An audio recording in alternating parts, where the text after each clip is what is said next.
you, first of all, so much for inviting us here today and also for providing the wonderful food that you've given us. It's a real welcome addition to our daily business that we have such close links with you here at the East London Mosque.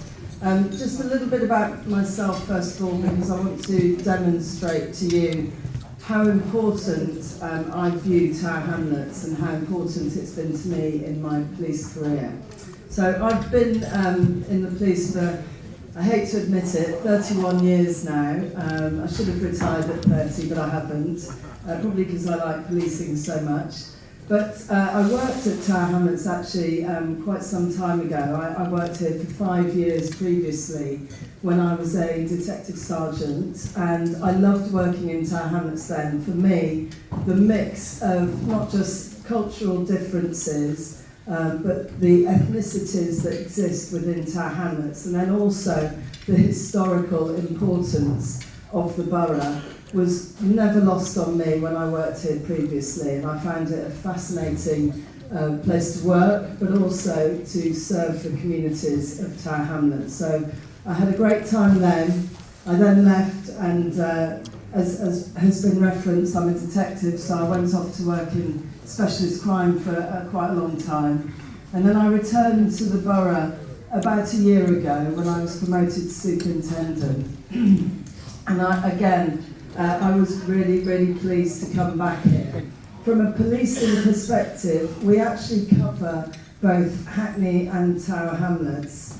And when I first came back to the borough, there was a possibility that I might go to Hackney in the same role.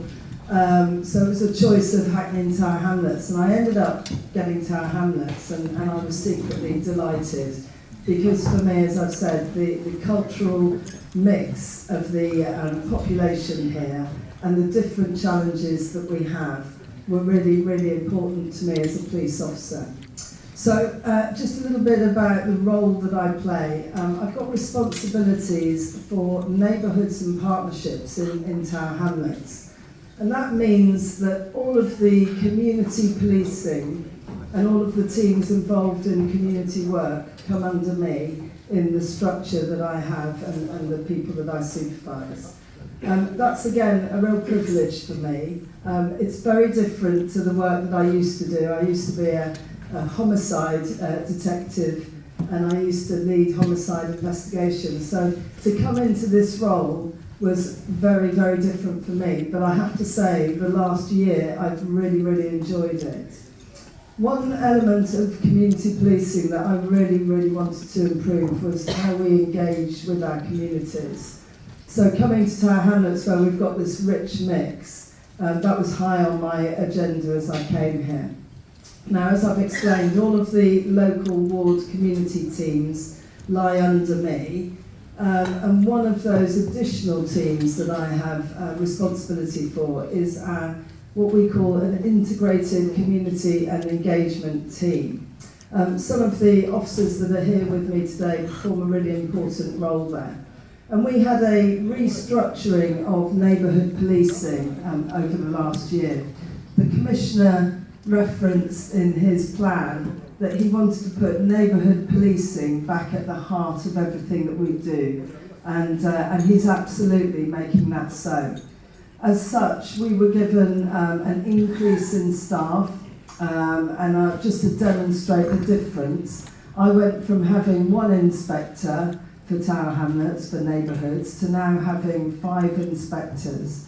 I went from having 7 sergeants to now having 14 sergeants. So you can see the sort of growth that took place. And that was, again, really important because it was about raising standards. We're all cognizant of some of the alarming stories that have reached the news over the last few years. And it was important, therefore, to put more supervision into our teams and to make sure that we were really raising our standards.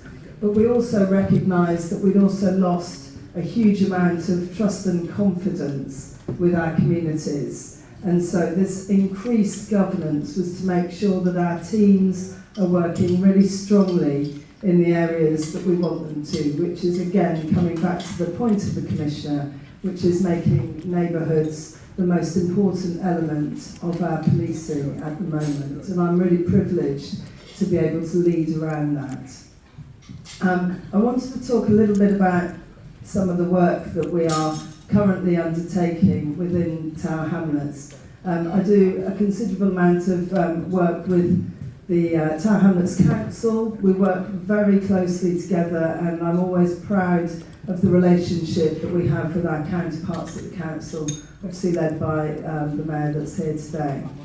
We work to have a fortnightly meeting with the council where each fortnight we discuss what are the priorities that we see from the crimes that we analyse and the data that we work from. And we then put in a joint manner both the council resources and the policing resources together in order to tackle those problems that come forward. So we really, really rely on data and we analyse it so that we are putting our resources in the right places. From that perspective, it's really important for me to get across to you that if you are experiencing any crimes or issues that you feel the police should know about, I really do endorse that you contact us. We spent some time with the Council of Mosque at the end of July, where we all met in the restaurant behind the East London Mosque. And we spent time redistributing our local ward team contact numbers so that that's distributed out to yourselves in the community so that you've got a better idea of who to contact when you need the police. I want to be really clear that if you think that you are experiencing something that's imminent danger to yourselves, any risk to yourselves or to somebody with you, then you must always dial 999. However, if you just want to report a matter, then you can rely on either reporting it either online to the Metropolitan Police website, or you can report it via 101.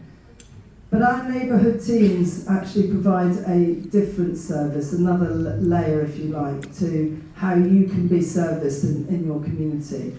If you are experiencing a problem that is a continuing issue for you, so let's say a continuing drug supplier that's repeatedly coming outside the place where you live and threatening your existence, then you must contact your local neighbourhood teams. If it's a persistent problem that you've reported via 101 or you've reported online and it's still existing and it's not gone away, then please do contact your local neighbourhood teams. If you weren't at the meeting that we held at the end of July in the restaurant behind,